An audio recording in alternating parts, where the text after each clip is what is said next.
هي الحلقات تحفظني بآيات من القرآن، هي الحلقات تملأني بحب المصطفى العدنان، هي الحلقات تحفظني بآيات من القرآن، هي الحلقات تملأني بحب المصطفى العدنان، وأخلص نيتي دوما لرب واحد ديان بروح ملؤها طهر. Sure Qasas tafsiri 1-oyatdan boshlab o'qiymiz inshaalloh. Bismillah, alhamdulillah, salatu vassalam ala rasulillah. Assalomu alaykum va rahmatullohi va barakatuh. Tövəndə dehqonlarga İbn Kathir rahimehullohning Qur'oni Karim tafsiri Uyg'urcha tarjimasi Qasas surasi 1-oyatidan boshlab o'qiymiz inshaalloh. Ba'da'uzu billahi mineşşeytanirracim. Qasas surasi Makkada nazil bo'lgan 88 oyat. İmam Ahmad Ma'id Yakrabning mundaq deganligini rivoyat qiladi. Biz Abdullohning yoniga kelib, uningdan bizga Tosim Mim ne 200 qitim o'qib berishini so'radik. Onu menden emas, Peygamber aleyhisselamdan ügengen kişi, yani Habbab ibn Arat'tan soranlar dedi. Ondan biz Habbab ibn Arat'ның yeniga keldik. Habbab radiyallahu anhu o sözünü bizge okup verdi. Bismillahirrahmanirrahim. Nihayet şefkatlik ve mehriban Allah'ın ismiyle başlayayım. Tasim Mim. Bu roşen kitap, yani Kur'an ayetlerindendir. Yani Kur'an ayetleridir. İman etkan kavm için sana Musa ve Firavun kıssasını haqliq asasda okup berimiz. Şübhisiz ki Firavun Mısır zamanında zo'migarlikda haddidan oshdi. Ahalisini bo'laklarga bo'lib, ulardan bir tabi'a, yani Bani İsrailni bo'zaq qildi. Ulardan o'g'illarini o'ldirib, qizlarini xizmatga selish uchun tariq qoldirdi. Firavun haqiqatan bozg'unchilardan edi. Biz Mısır zamanında bo'zaq qilinganlarga marhamat qilishni iroda qilamiz. Ularni yo'lboshchilardan qilishni, ularni Firavun ve onun qavmining mulkiga varislik qilishni iroda qilamiz. Ularni Mısır zamanida kuch-quvvatga ega qilmoqchimiz. Biz Firavunga, vaziri Haman'a ve ularning qo'shiniga ular, yani bo'zaq qilinganlardan qo'rqadigan narsani, yani Bani İsrailni Mısırga hukmron qilishni ko'rsatamiz. Musa aleyhisselam bilen Firavun hakkındaki haber ve Allah Teala'nın o ikisi hakkında nimini irade kılganlık doğrusudur. Üzüp okulduğun elif B harfleri hakkında yukarıda sözlenip ötüldü. Bu roşen kitap, yani Kur'an ayetleridir. Yani bu sözleri o çok ma'nilar ro'shan bo'lgan, haqiqiy ishlarni oshkor bayon qiladigan, buningdan burun bo'lgan va kelgusida bo'lmoqchi bo'lgan narsalarning ilmini ichib beradigan kitob Qur'onning oyatlaridir. Iymon etgan qavm uchun sana Musa va Firavun qissasini haqliq asosda o'qib beramiz. Alloh Taala bu vaqtda mundaq degan: sana en çıraylı kıssını bayan kılıp verimiz. Yani biz kıssını öz beti, xuddi sen onu körüp tuğandek ve zo'migarlikda onun üstüde hazır boğandek sana sözlep verimiz. Şübhisiz ki Firavun Mısır zamanında haddidini aştı. Yani o yoğancılık kıldı, tekabburluk kıldı ve çekidin aştı. O zemin ahalisini böleklerge bölüp, yani ularni gruplarga bölüp, her gruppa odamlarni o'zlarining turmushdagi ishlaridan xoligan ish qildi. Ulardan bir taifa İsrail avlodini bo'zaq qildi. Ya'ni İsrail avlodini bo'zaq qildi. Ular shu vaqtda zamondoshlarining eng yaxshi kishilaridan edi. Ularning ustiga kuchug'i chiqqan ta'sa shafqatsiz bu podshohni hukmron qildi. Ularni eng nachar ishlarga salatdi. Ularni kech kunduz o'z ishlariga va qo'l ostidagilarning ishlariga silib, ularga aram bermaydi. Ya'ni kelib ularga ahanat qilish va kamsitish uchun Fir'aun va uning davlatining o'z qo'li bilan halok bo'lishiga sababchi bo'lgan bir o'g'il bolaning ulardan tug'ilib kelishidan qo'rqib, Fir'aun va uning mamlakatining odamlari ularning o'g'illarini o'ldirdi. Qizlarini xizmatga silish uchun terik qoldiratdi. Fir'aun bu baladan saqlanish uchun İsrail avlodining erkaklarini o'ldirishga buyruq qildi. Kutilib ketgan taqdirdan hazar aylash hargiz manfaat qilmaydi. Chunki Alloh taolaning belgilagan vaqti kelsa, u hargiz kechiktirilmaydi. Her bir vaqtning hukmi bo'ladi. Shuning uchun Alloh taolo mundaq deydi: Biz Misr zaminida bo'zaq qilinganlarga marhamat qilishni iroda qilamiz. Ularni yo'lboshchilardan qilishni, ularni Fir'aun va uning qavmining mulkiga varis qilishni iroda qilamiz. Ularni Misr zaminida kuch-quvvatga ega qilmoqchimiz. Fir'aunga, vaziri Hamonga va ularning qo'shiniga ular ya'ni bo'zaq qilinganlardan qo'rqadigan narsani, ya'ni Bani Isroilni Misrga hukmron qilishni ko'zdimiz. Alloh taolo haqiqatan uni ularga ko'rsatdi.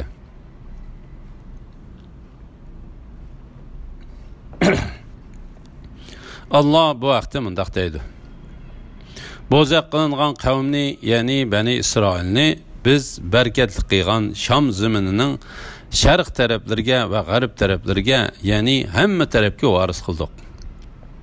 İsrail avlodi sabr qilganliklari uchun Rabbining ularga qilgan chiroyli va'dasi to'liq ishga oshdi.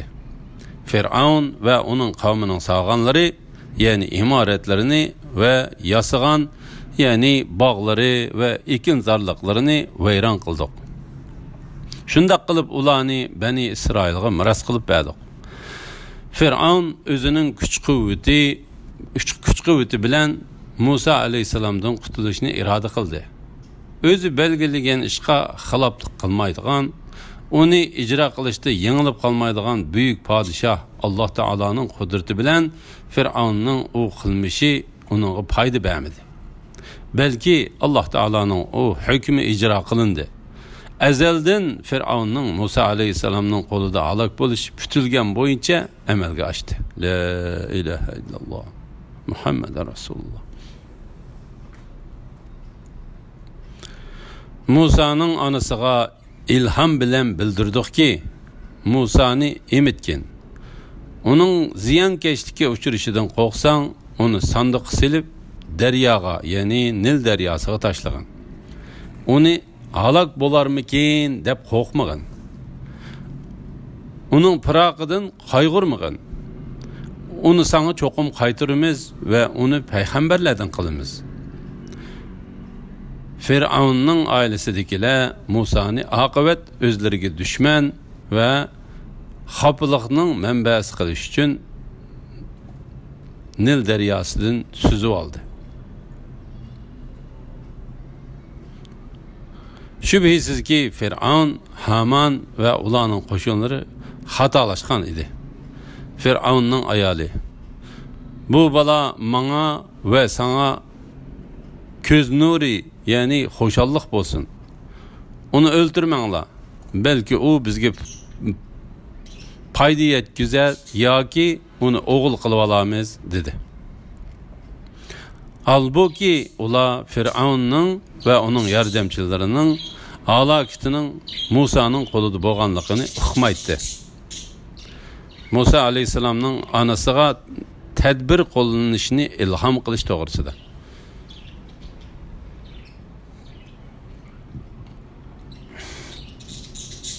Tarixchilarning aytishicha, Fir'avn İsrail avlodining o'g'illarini ko'p o'ltirib etgan. Buning bilan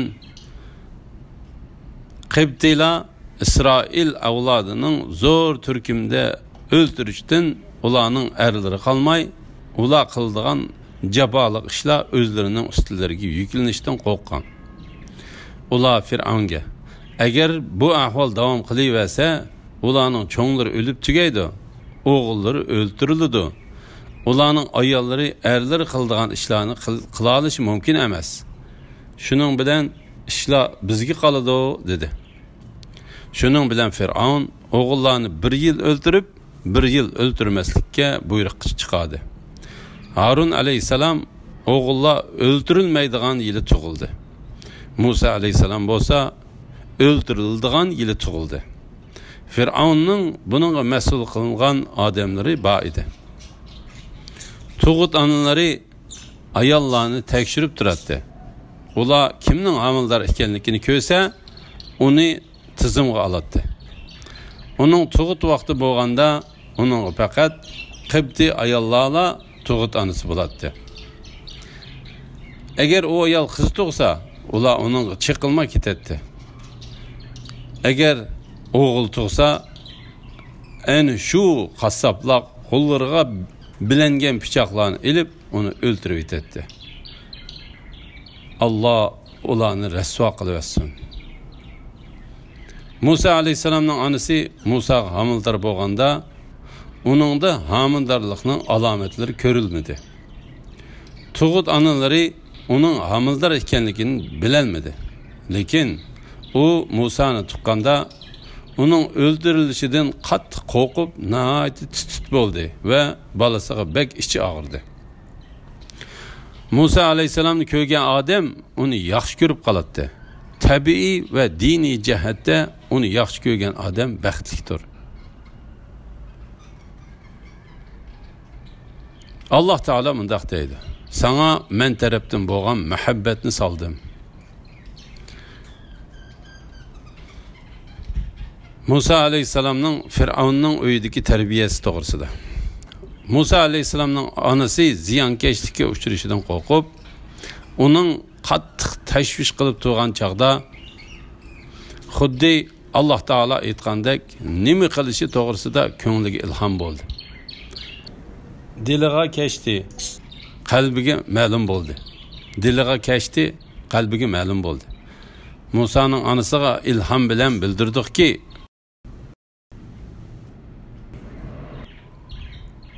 Musani emitgin. Uning ziyonkashlikka uchrashidan qo'rqsang, uni sanduq silib daryoga, ya'ni Nil daryosiga tashlagin. Uni halok bo'larmikin deb qo'rqmagin. Uning piroqidan qayg'urmagin.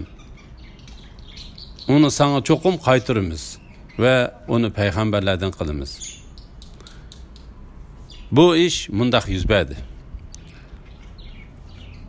Musa'nın anasının uyi Nil deryasının qirg'iqida edi. U bir sanduqni yastıp onu deryanın üstüge o'rinlashtirdi. U Musa alayhisalomni imit etdi.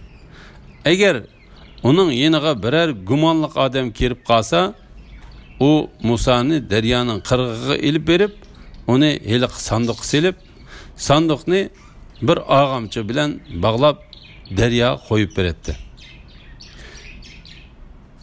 Bir günü heliq sanduq silib, sanduqni bir ağamçı bilen bağlab derya koyup beretti. Bir günü onun uyuga bir adam kirdi. Onun Musa'ni uqib qalmasligi uchun anası Musa'ni ilib berib, yana şu sanduq silib, derya koyup berib, sanduqni bağlab qo'yishni unutib qolgan edi. Su sanduqni eqitib apırıp Fir'avnning uyuning oldidan o'tdi. Kenizaklar uni daryodan suzib ilib Fir'avnning ayolini oldiga ilib keldi. kenizaklar sanduqni ichida nima borligini bilmagan holda elib kirishdi. Ular Fir'avnning ayolidan burun echib qo'yib, gap qilishdan qo'rqib ochmagan edi. Sanduq ochilganda bek chiroyli, bek omoq, eng kelishgan bir o'g'il bola turibdi. U ayol bu bolaga qaragan vaqtda Allah uning qalbiga bu bolaning muhabbatini soldi. Ana shu bu ayolning baxtlik bo'lganligidandir va Allah bu ayolning izzatli bo'lishini, erining badbaxt bo'lishini iroda qilgan ishdir. La havla va la quvvata illa billah. La ilaha illalloh. Shuning uchun Alloh taolo mundaq deydi. Fir'avnning oilasidagilar Musoni oqibat o'zlariga dushman va xafalikning manbasi qilish uchun Nil daryosidan suzib oldi. Muhammad ibn Ishaq va boshqalar bu oyatdagi lam oqibatni bildiradigan lamdir. U illatni bildirish uchun kelgan emas. Chunki ular shu sanduqni suzib olishni iroda qilmagan edi, dedi. Oyatning tashqi ma'nosiga qarasak, uning ular degan so'zga uyg'un ekanligida shak yo'q. Lekin oyatning ma'nosiga qaraydigan bo'lsak, lam illat uchun kelgan bo'lib hisoblandi. Chunki uning ma'nosi Alloh taolo Musa alayhisalomni ularga dushman va xafalikning manbasi qilish uchun ularga sanduqni suzib olishni taqdir qildi. Bu ularning Musa alayhisalomdan qo'rqqanligining bema'ni, foydasiz ekanligini ifodalashda kuchli dalil bo'ldi. Shuning uchun Alloh taolo mundaq deydi. Shubhisizki Fir'avn, Haman va ularning qo'shinlari xatolashgan edi.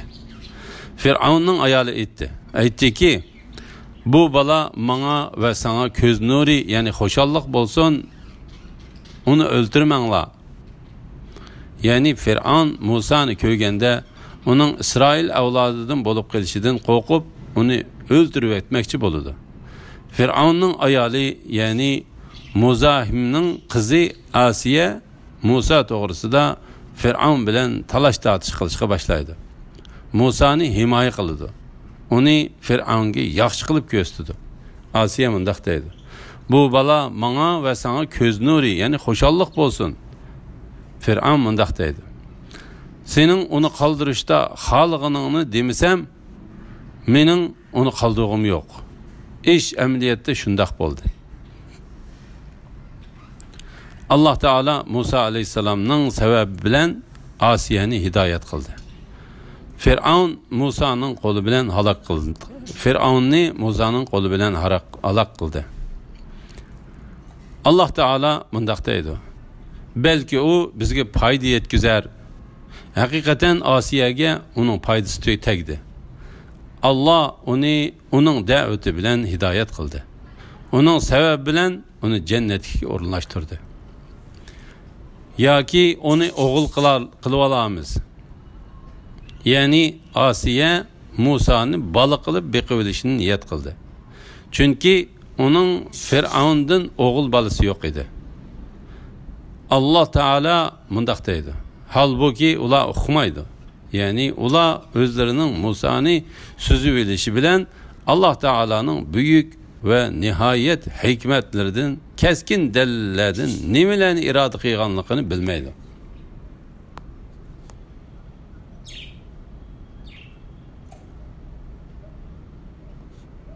Alhamdulillah.